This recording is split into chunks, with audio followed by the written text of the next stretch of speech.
Pessoal, na última semana tivemos aí uma notícia de um posicionamento dos alemães dessa vez, no sentido de boicotar produtos brasileiros, produtos agropecuários brasileiros, produtos em geral produzidos aqui no Brasil, em função do nosso descumprimento de medidas internacionais de preservação ambiental. Vocês já perceberam que de vez em quando esse tipo de coisa acontece, né? Boicotes internacionais baseados principalmente hoje, está na moda em questões ambientais?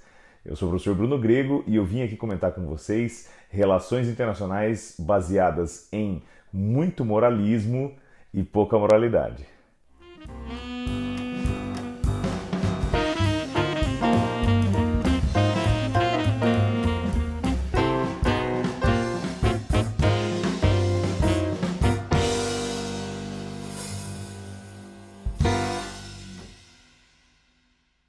Se você gostou do tema desse vídeo, se você gosta desses temas de relações internacionais, política, economia, direito, administração pública, se inscreva aqui no meu canal. Eu tenho certeza que você vai gostar desses vídeos que eu trago aqui para vocês toda segunda e sexta-feira, discutindo esses temas que me agradam muito e eu tenho certeza que vão agradar vocês também. Te vejo por aqui.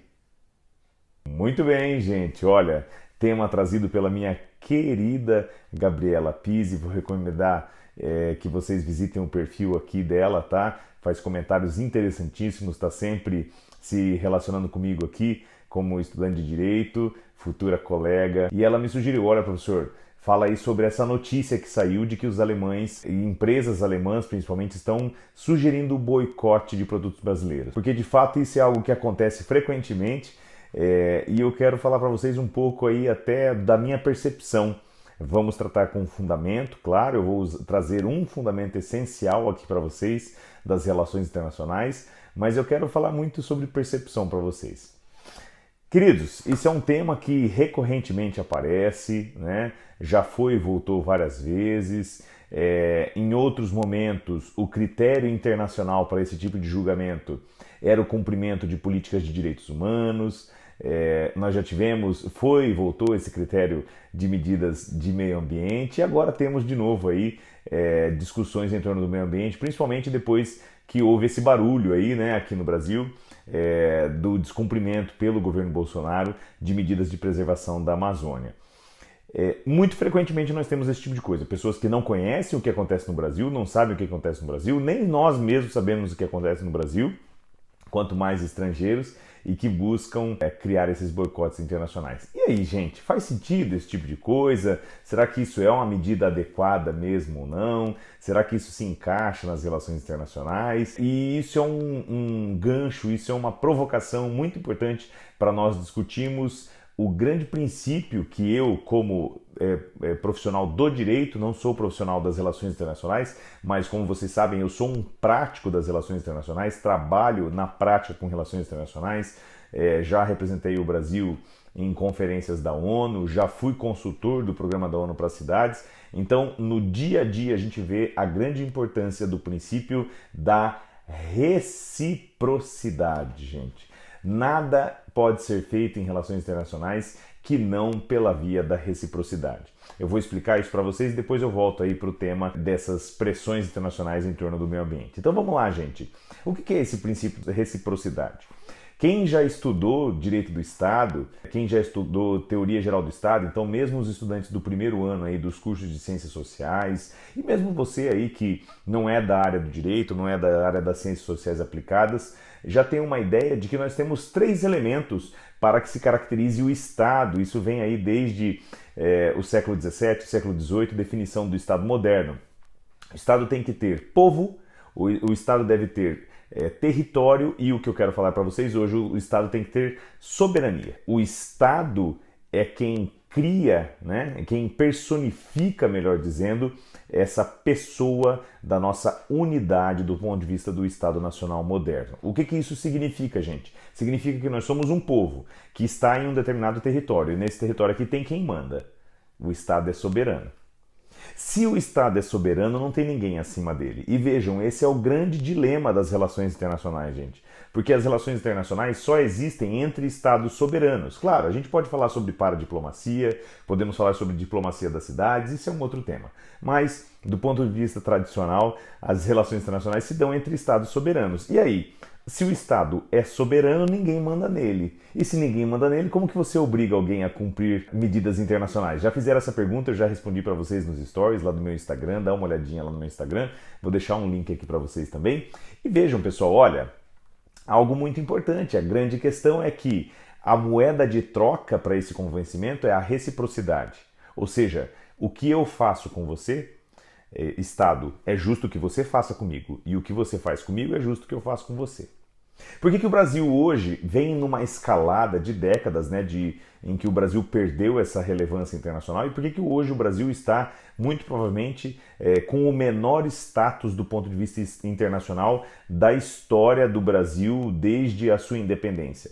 Porque, gente, nós temos nesse momento um governo que não compreende o valor da reciprocidade para criar o estofo, para te dar moral do ponto de vista internacional. Vejam que a entrada de um brasileiro nos Estados Unidos da América passa pela obtenção de um visto que é custoso e trabalhoso. Nós queremos que isso aconteça? Não necessariamente. Agora, se esse é o tratamento que os Estados Unidos da América dão para o Brasil tem que dar esse tratamento para o cidadão dos Estados Unidos da América. Reciprocidade.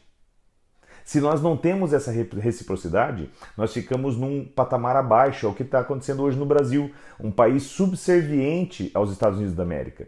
Existe algum problema em ter alinhamento com outros países? Claro que não. As alianças internacionais são feitas disso. Então vejam, pessoal, que esse é o tipo de coisa que de fato é necessário que seja discutido.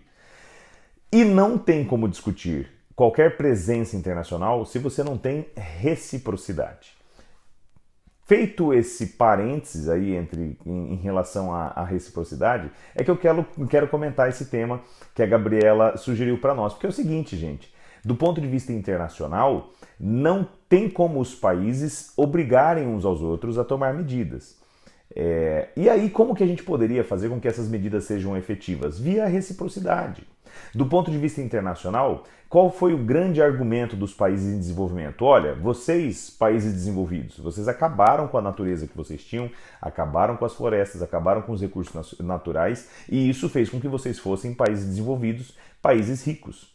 Se vocês não querem que nós, os países em desenvolvimento, possamos usar os nossos recursos naturais para nos desenvolver, então vocês têm que nos pagar por isso, nos indenizar por isso.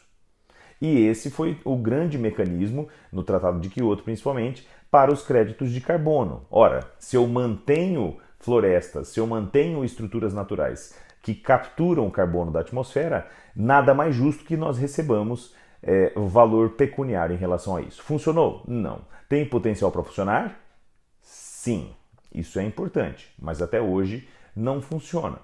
E aí, gente, nós pegamos países mega industrializados, né? Hoje, um dos países mais industrializados do mundo é a Alemanha, e um país mega industrializado como a Alemanha, que não dá as devidas contrapartidas para que o Brasil e outros países em desenvolvimento possam se desenvolver de maneira sustentável sem a exploração de recursos naturais econômicos. O Brasil tem recursos razoáveis aí, mas nada que seja muito fantástico. O que a gente tem é um gigantesco mercado consumidor, isso é o nosso maior recurso natural, e área agriculturável, né?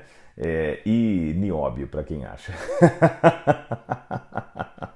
Mas vamos lá. Então vejam, gente, nesse sentido aí, seria mais adequado que a Alemanha fizesse uma campanha positiva e trouxesse recursos para o Brasil para que seja possível que nós façamos um desenvolvimento sustentável, alinhado com padrões internacionais, prescindindo completamente, ou seja, sem precisar de uma exploração de recursos naturais. Quer dizer que eu estou defendendo derrubada de florestas? Não.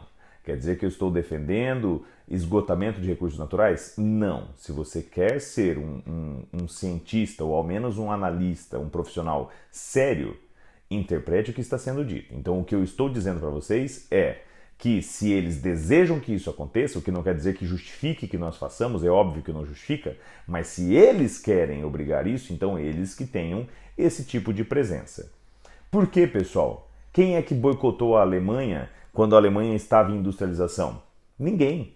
Pelo contrário, o boicote à Alemanha ocorreu em momentos aí do entre guerras, quando eles buscavam recursos naturais, né? Toda a questão do carvão e do ferro. Agora, a grande industrialização da Alemanha no pós-guerra, a grande industrialização do Japão no pós-guerra, não foi objeto de afrontas internacionais. E por isso que eu concluo aqui essa conversa muito rapidinha com vocês, só insights, lembrando o seguinte, gente, hoje isso é um problema da humanidade, não é um problema do Brasil, não é um problema do europeu, não é um problema do asiático, é um problema da humanidade, né? Nós temos, eu não lembro quem falou essa frase, se alguém souber, por favor, comente aqui para mim e dê o crédito. Nós temos muito moralismo e pouca moralidade, ou seja, nós temos em todos os aspectos da sociedade, principalmente o controle da administração pública, relações pela internet e redes sociais e, nesse caso, relações internacionais e meio ambiente, muita gente que aponta o dedo para os outros e quer cobrar que os outros tenham a postura idealíssima. Agora, ninguém aponta o dedo para si mesmo para ver os seus defeitos. Então, muito moralismo e pouca moralidade não ajuda em nada para salvar a Amazônia aqui no Brasil. Se você gostou desse vídeo, se inscreva aqui no canal. Toda segunda e sexta-feira eu trago esses vídeos bacanas aqui com insights para vocês sobre direito, administração pública, Estado, principalmente sobre cidadania, para você se posicionar de uma maneira mais sólida nas questões que são postas aí no dia a dia. Te vejo por aqui.